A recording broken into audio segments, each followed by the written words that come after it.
Well, thank you very much, Lyndall, and acknowledging Paul, the chair, and what Melinda said about making sure you get some good tweets out. M_McCormack MP. I reached my 8,800th follower this morning, and that puts me, I think, 985,000 behind Malcolm. So with your help, maybe we can surpass the Prime Minister this morning if you put out enough good tweets.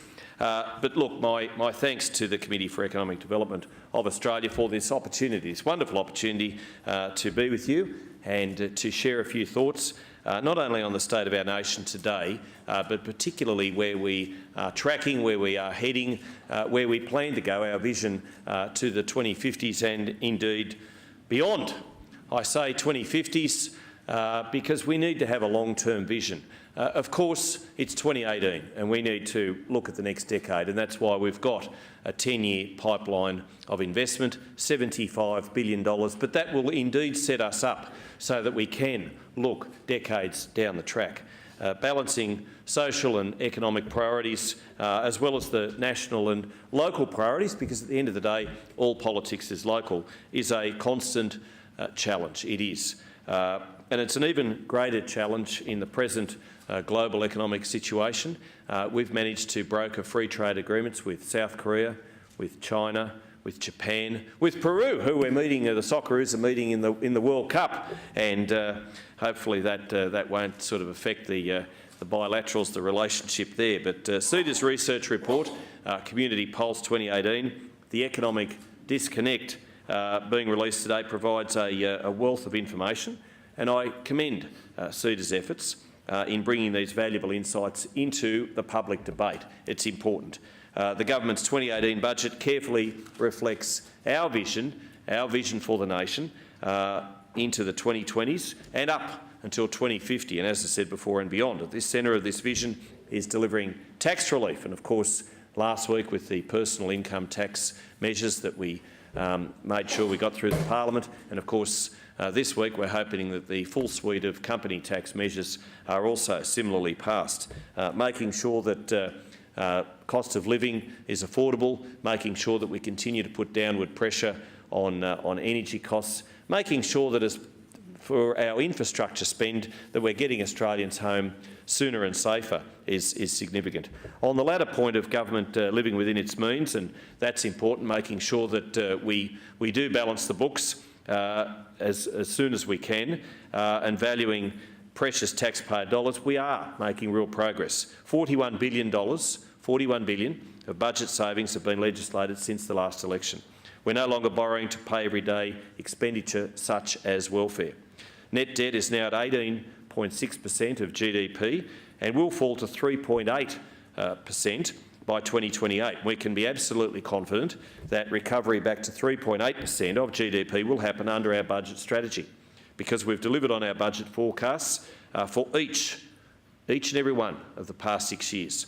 Real spending growth in the budget remains below 2%. That's the best performance by any government in the past 50 years, dating back to the Menzies Blackjack McEwen era. Tax relief is essential, and I can assure you that our government is firm in its resolve, in its commitment that income tax relief must be shared by all working Australians. That means implementing in full our 7-year $144 billion plan. We've stayed on the course. The income tax relief legislation passed both chambers of the Parliament last Thursday at lunchtime. It was a significant day, and under our plan, 94% of Australian workers will end up with a marginal tax rate of no more than 32.5 cents in the dollar. That's compared with 63% if it's left unchanged. Workers will benefit from tax relief up to $530 in 2018-19. That's significant. Income tax cuts are a part of the government's tax relief agenda. Corporate tax relief for businesses with a turnover of up to $50 million from 30 cents down to 25 is already legislated, and the progressive cutting of these tax down to 25% is well underway. The government sees that fresh rounds of economic growth will come by extending the corporate tax relief to all businesses, and we are equally serious about this task. That's how you build a better and a stronger economy. That's how you make it fairer for all. It's how you encourage more business investment and how we will help create even more jobs. It's not government that creates jobs, it's business. It's small, family enterprises, medium businesses and big business. They're the job creators. The Liberal and National parties were elected to government in 2013 with an agenda, with a commitment to work in partnership with business to deliver 1 million jobs. And we did that 5 months early, but we need to do more. In partnership, we stuck to it. In partnership, we delivered. An efficient growing economy is also delivered by making sure that we've got the productivity gains through better infrastructure, connecting regional communities, connecting regional cities and towns and villages to ports, and then of course to markets, and making sure that we ease the congestion in our capital cities. In my own portfolio, there's an intense focus on delivering new transport efficiencies and quality infrastructure as we move into the 2020s. Efficient movement of people, and especially efficient movement of freight, is an absolute key to, as your conference theme puts it, building Australia's economic and social resilience. Now, Australians are the most resilient people in the world, and certainly I would even argue that regional people are the most resilient Australians, and they need to be, with weather and everything else, tyranny of distance being factors, but we're trying to make sure that we give them the best possible start if they're starting up a new business, if they're starting their first job, connecting them to, as I say, ports and markets, if they're producing goods, but also making sure that they get the best possible start if they're starting a job or going to university with better telecommunications. We know that the national freight task will double over the next 20 years. Last month I was pleased to publicly release a report from the independent panel inquiring into the national freight and supply chain priorities. And let me quote you the approach taken by that independent panel from the outset. And it says that whether you live in a city or a regional or remote setting, all Australians rely on efficient and reliable freight movement. Globalisation, international competition and fast-paced technological change mean that Australia cannot afford to be complacent in relation to freight and the physical and social infrastructure that delivers it. Failure to act will lead to a loss of international competitiveness, loss of market share and higher cost of goods. Businesses and governments will need to embrace new thinking and adopt new technologies to capture the opportunities and meet the challenges. Yes, that is true.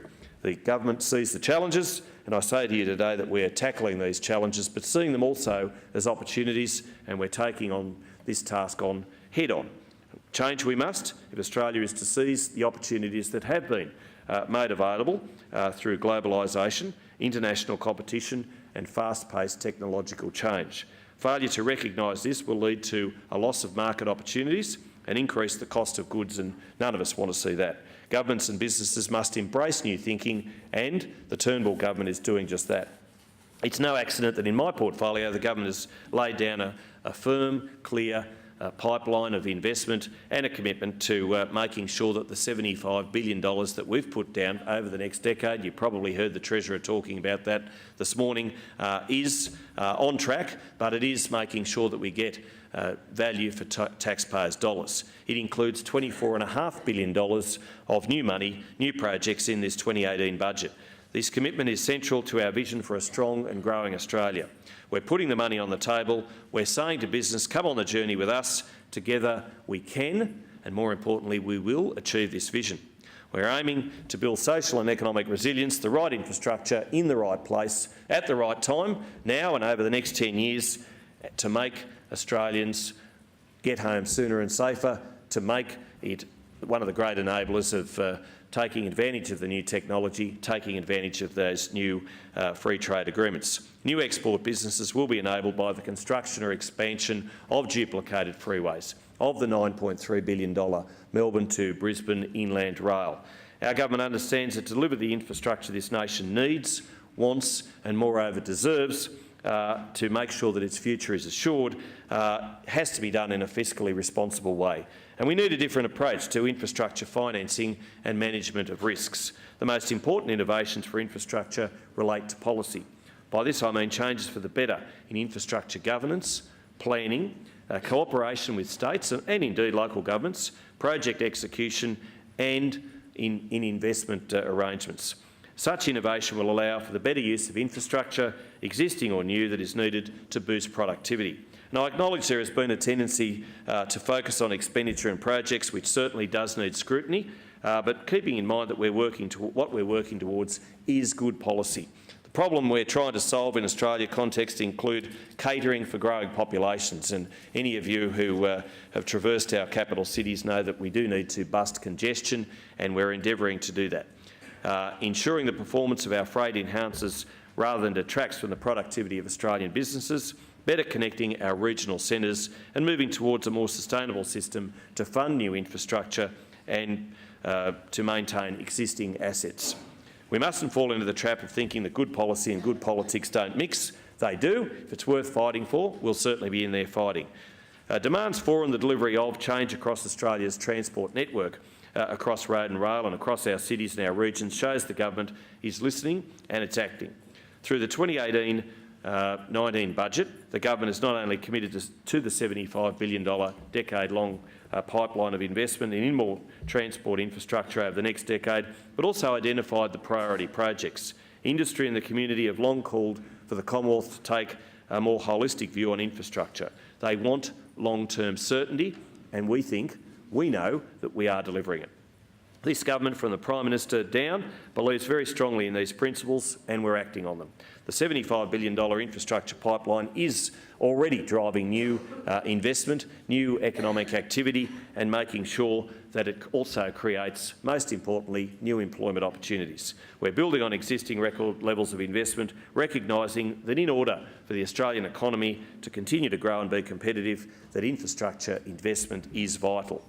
It's an area, of course, where the finish line is always moving. No sooner have you got one project done, then of course you've got communities putting up their hand for new, better, bigger and more expedient duplication of highways to make sure that we continue to get people home safer and sooner, and to make sure that we have more and better infrastructure that is going to enable more export opportunities. Where appropriate, this government is delivering a larger proportion of our infrastructure funding through innovative financing. The Prime Minister loves that sort of stuff. And equity investment which helps manage risks more appropriately and ensures that the taxpayer gets a better deal over the longer term. And the Treasurer loves that sort of stuff. The key message is that we are thinking carefully about the most efficient funding and financing mechanism on a project-by-project basis. We will be actively engaging with state and territory governments and the private sector to determine the optimal timing, delivery models and funding structures to achieve value for money. No, it's just that. It's flickering. It's not that. It's okay.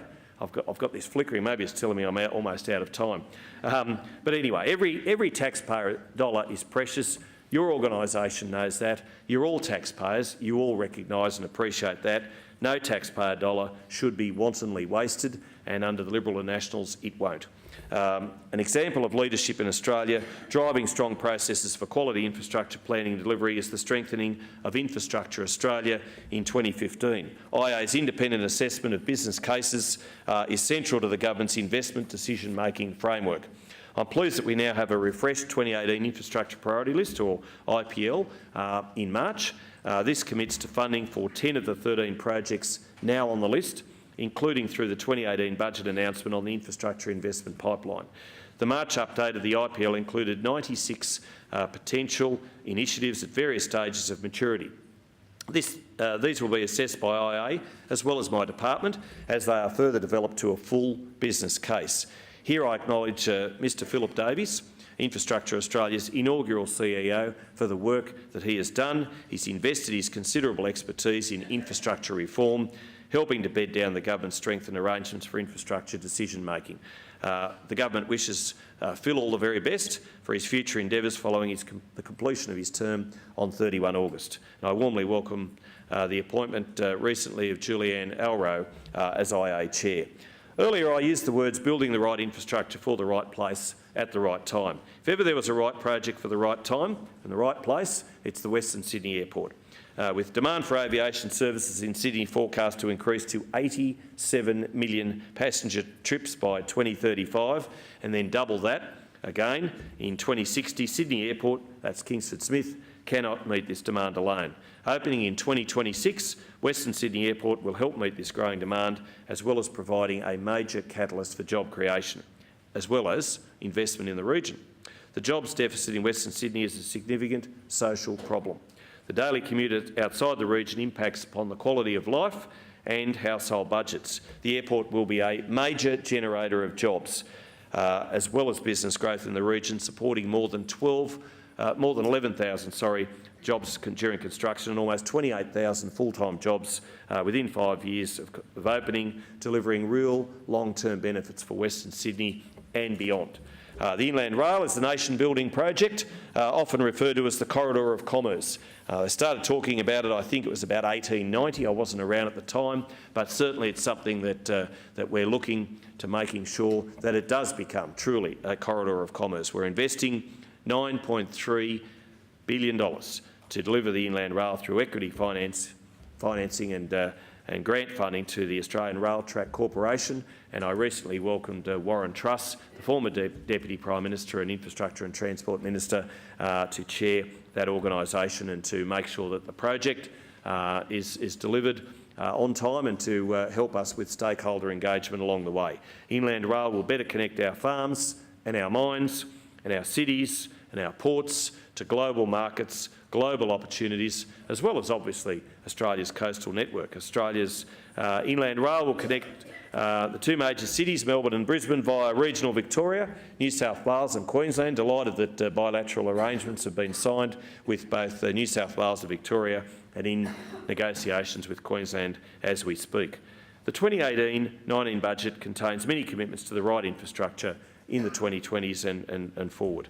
In New South Wales, we've committed up to $971 million towards a bypass of Coffs Harbour. Approximately 15,000 vehicles a day, including heavy vehicles, travel through the Coffs Harbour CBD along a route that includes 12 sets of traffic lights and the Big Banana. Now, I appreciate that the Big Banana is something pretty special, but you'll have to divert eventually to see the Big Banana, but it's so important that we get this Pacific Highway area built.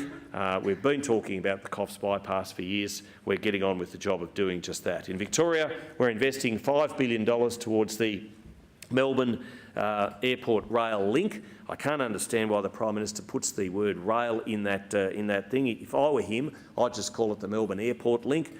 Same diff anyway, but then he gets his actual initials as an acronym, MAL. What better way to make sure that that's a great legacy of his great Prime Minister years. I'm sure that's going to get tweeted. In Queensland, we've committed $390 million to the Beerburrum to Nambour rail upgrade. The North Coast line between Beerburrum and Nambour is currently a single-track line, servicing both passenger and freight transport, and a conflict between the two is constraining growth. The upgrade will support population growth and make sure, again, that we get people home sooner and safer. The time it takes the reduction in time for people to get to and from work is enormous. They're the sorts of savings, and it's all well and good to talk about the fact that we're actually building roads and they cost this many hundred millions of dollars, but the real things that are so important when it comes to infrastructure is the fact that we're getting people home for better rail projects by 40 minutes. We're reducing the road toll. They're the sorts of things that are so prevalent and so important. And I know my colleague, the member for Wide Bay, Lou O'Brien, entered Parliament succeeding Warren Truss on the back of being a police officer for many, many years, where he had to go and do the death knock all too often for that section of the Bruce Highway, Section D. It's one of the last remaining places in that particular area, and he fought so hard for it. We've committed $800 million to making sure that the project becomes a reality, and he was so emotional at the press conference because he knew in his heart of hearts that it was actually going to save lives. And when you're a former police officer who's seen all too often the tragedy of single-lane roads where people have just, for one reason or another, come to a calamity, and then you have to go and tell their relatives. That's what makes the infrastructure so important, as well as obviously freeing up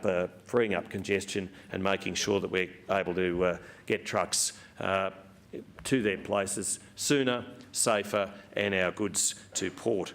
On the matter of ensuring our infrastructure works well, I've just announced a Productivity Commission inquiry into the economic regulation of airport services. The inquiry is reviewing the efficiency and effectiveness of the economic regulation of airport services where scheduled airline services are provided. It's also a review of the provision of passenger and freight transport services at the main passenger airports in major cities. That's important.